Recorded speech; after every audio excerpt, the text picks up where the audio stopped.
বন্ধুরা, কণিকা কুইন ব্লগে সবাইকে স্বাগত। তোমরা কেমন আছো? আশা করি ভালো আছো, আমিও ভালো আছি। তো আজকে চলে আসলাম একটা নতুন ভিডিও নিয়ে। হঠাৎ করেই চলে আসলাম আমার বান্ধবীর বাড়ি, মানে আমার বেস্ট ফ্রেন্ড। তো তার বাড়ি চলে আসলাম।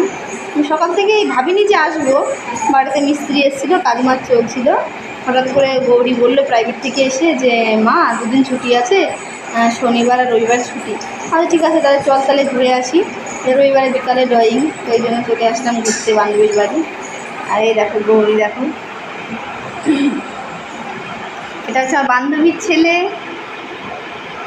তো বন্ধুরা, হঠাৎ করে বেরিয়ে পড়লাম বান্ধবীদের বাড়ি যাব বলে। তো বাড়ির থেকে ভিডিওটা কন্টিনিউ করতে পারিনি, কারণ বিকাল 4টে বেজে গেছিলো। আর আমার বাড়ির থেকে আমার বান্ধবীর বাড়ি অনেকটাই দূর। তো এই জন্য তাড়াতাড়ি করে বেরিয়ে পড়লাম আমি আর গৌরী দুজনেই। কারণ আমি আর গৌরী যাচ্ছি, আমার বর বাড়ি নেই, ও গেছে ডিউটিতে। তো এই জন্য আমরা দুজনেই চলে যাচ্ছি। তো বন্ধুরা দেখতে পাচ্ছ এই রাস্তাটি আগের থেকেই ছিল ট্রেন রাস্তাটি, কিন্তু এতদিন ট্রেন রাস্তাটি বন্ধ পড়েছিল। এখন নতুন করে আবার ট্রেন চলাচল হবে বলে রাস্তাটিকে পরিষ্কার পরিচ্ছন্ন করা হয়েছে। আর এই ট্রেন রাস্তাটি কৃষ্ণনগর থেকে আমঘাটা পর্যন্ত লাস্ট অফিস। আর যখন আমি এর আগে আমার বান্ধবীর বাড়ি এসেছিলাম, তখন এই রাস্তাগুলো পরিষ্কার করা হচ্ছিল। তখন নাকি ওখানকার লোকজনেরা রাত দিন জেগে পরিশ্রম করে পরিষ্কার করেছে, রাত দিন ভরে, যে ট্রেন রাস্তাটা চলাচল হবে। কিন্তু বাসে একজনের মুখে শুনতে পেলাম যে এত কষ্ট করে রাস্তাটা তাড়াতাড়ি করে করলো, কিন্তু মোটে একদিন ট্রেন এসছে এই রাস্তায়, আর ট্রেন আসেনি। তো বলতে বলতে আমঘাটা স্টেশনটাও শেষ হয়ে গেল। আর এদিকে দেখুন বন্ধুরা, কি গরম, আর গরমে গৌরী বাসের মধ্যে কেমন করছে। আমরা তো পুরো ভেপে যাচ্ছি, কারণ বাসে ভালোই ভিড় ছিল। আর বলতে বলতে চলে আসলাম স্বরূপগঞ্জ ফেরিঘাটে। তো এসেই দেখছি আখের রস বিক্রি হচ্ছে। গৌরী বলছে মা আমি আখের রস খাবো। তো ওকে 1 গ্লাস আখের রস কিনে দিলাম, ও খেয়ে নিল। তারপরে চলে গেলাম টিকিট কাউন্টারে টিকিট কাটতে। টিকিট কেটে চলে যাচ্ছি ঘাটের দিকে। আর স্বরূপগঞ্জের যে মেন ঘাট, ওই ঘাটটি এখন বন্ধ আছে, কারণ ওখানকার জল অনেকটা শুকিয়ে গেছে। এই জন্য ওই ঘাট থেকে নৌকা পারাপার হচ্ছে না। পাশেই একটা নতুন ঘাট করা হয়েছে মাচা দিয়ে, তো ওইখান থেকেই নৌকা পারাপার শুরু হয়েছে। তো দেখো বন্ধুরা, আমরা বসে পড়লাম। আর আমার হাতে দেখো এই 2টো টিকিট, আমার আর গৌরীর। তো ঘাটের ভাড়া 3 টাকা করে। তো আমরা দুজন 6 টাকা দিয়ে টিকিট কেটে নিলাম। আর দেখো নৌকা পারাপার হতে গিয়ে মায়াপুরটাকে দেখা যাচ্ছে। তো ভাবলাম আমি একটু ভিডিওটা করে নিই। তো খুব ভালো দেখা যাচ্ছে না, কিন্তু এখান থেকে মোটামুটি দেখা যাচ্ছে। তো আমরা বলতে বলতে চলে আসলাম ঘাটের এপারে। তো এখন নামবো বলে সবাই উঠে দাঁড়িয়েছে। তো আমি গৌরীকে বললাম তো তাড়াহুড়ো করিস না, কারণ এক্ষুনি যখন নৌকাটি থামবে তখন একটা ধাক্কা দেয়, তো আমরা পড়ে যাব।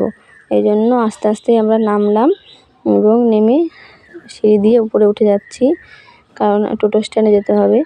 বান্ধবীর বাড়ি যেতে গেলে ঘাট পার হয়েও আবার টোটোতে উঠতে হয়। তো টোটো স্ট্যান্ডে চলে আসলাম, আর এখন টোটোতে উঠে পড়বো, কারণ আমার বান্ধবী আমাদের এগিয়ে নিতে আসছে। তো ওদের বাড়ির কাছে যেতে হলে সামনেই একটা বাচ্চাদের খেলার মতন প্লেগ্রাউন্ড পড়ে, তো এখানেই আমার বান্ধবী আমার জন্য অপেক্ষা করছে।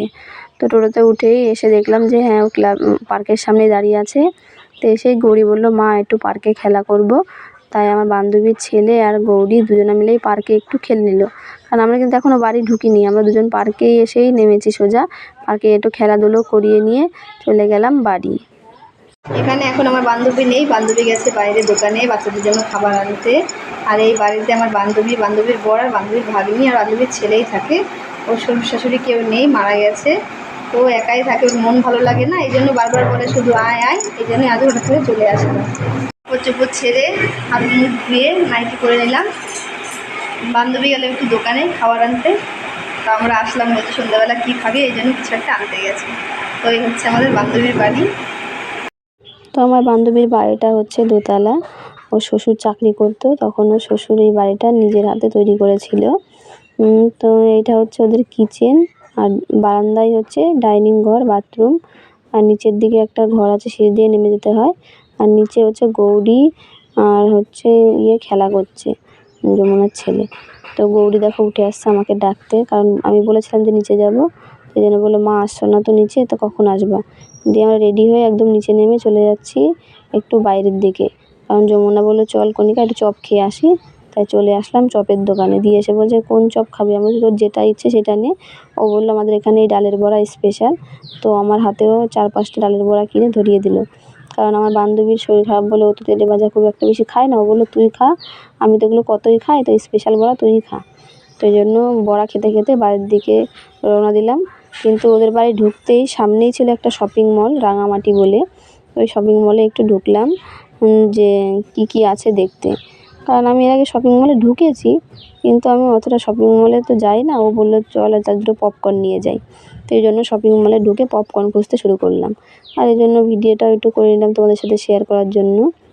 তো এখানে সব কিছুই buy one get one free আছে। মুসুরির ডাল, মটর ডাল এগুলো কম দামে পাওয়া যায়, তাই ও আমাকে দেখাচ্ছিল। তারপরে আছে বিয়ারের কাউন্টার, বিস্কুটের কাউন্টার, সব আলাদা আলাদা। এই দেখো বন্ধুরা, এটা হচ্ছে বিয়ারের কাউন্টার। আর এখানে দেখতে দেখতে চলে আসলাম পপকর্নের আর চকলেটের কাছে। তো 2 প্যাকেট পপকর্ন নিয়ে নেব আর নিয়ে বাড়ি যাব, কারণ পপকর্ন খাবে বলে ওরা বায়না করছিল। তো যমুনা বললো এই পপকর্ন বানাতে বেশি সময় লাগে না, তো পপকর্নগুলো বাড়ি থেকে বানিয়ে দেবো। আর গৌরী দেখো এসেই কী করছে, এত আনন্দ পাচ্ছে, ও স্লিপ খাচ্ছে এসে। তা আমি একটু বকা দিলাম যে চুপচাপ দাঁড়ালো। আর এদিকে দেখো পপকর্ন নেওয়ার পালা চলছে। ও কোনটা থেকে কোন ফ্লেভারের পপকর্ন নেবে বুঝতেই পারছে না।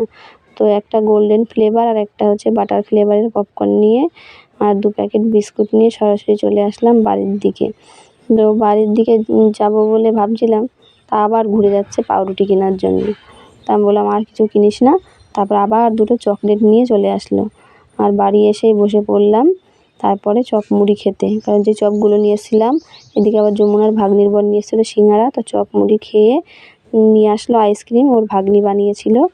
তবে আইসক্রিম খাওয়া দাওয়ার পর্ব শেষ করে আজকের মতন এই অবধি আমার ভিডিওটা। তো যদি ভালো লাগে প্লিজ আমার চ্যানেলটিকে সাবস্ক্রাইব করবেন। আর সবাইকে গুড নাইট।